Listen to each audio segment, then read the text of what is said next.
If you took $100 bills, stacked them on top of each other until you reached $1 trillion,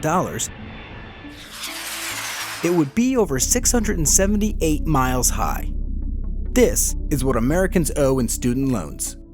It's greater than America's credit card debt, or auto debt, and second only to the mortgage debt in the United States. Approximately 2/3 of all college students graduate with student loans.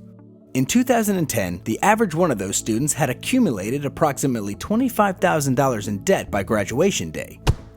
That same year, the unemployment rate for college graduates under 25 was over 9%. 1/3 of all graduates end up taking lower-paying jobs that don't require college degrees.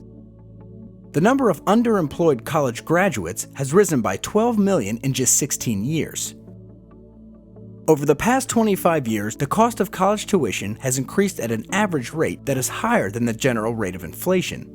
Since 1986, the overall inflation rate has increased 115%, which is why things cost double what they used to. Education, however, has increased 498%. So say the cost of college tuition was $10,000 in 1986. Today it would cost that same student over $59,000, more than 2.5 times the general inflation rate. The biggest reason college tuition is rising is government intervention. As you may remember, this sounds very similar to what happened in the housing market.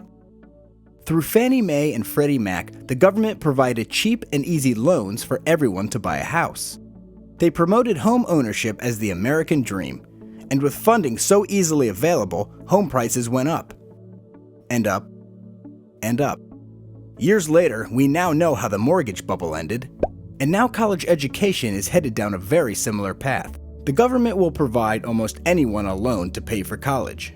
This attracts more and more young people to go to college, most of whom can't afford education without the government's help.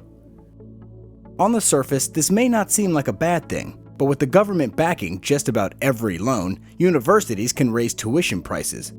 First, because of high demand, and second, because they know students won't be denied financing from the government. But the more government aid goes up, the more tuition will rise.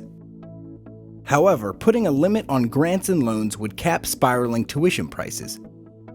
By taking away easily available funding, young adults would assess the true value of a college degree and opt for alternatives to career and business training. It would reduce the demand for college, thus reducing the ability for colleges to raise tuition fees. The price of college would flatten or even come down.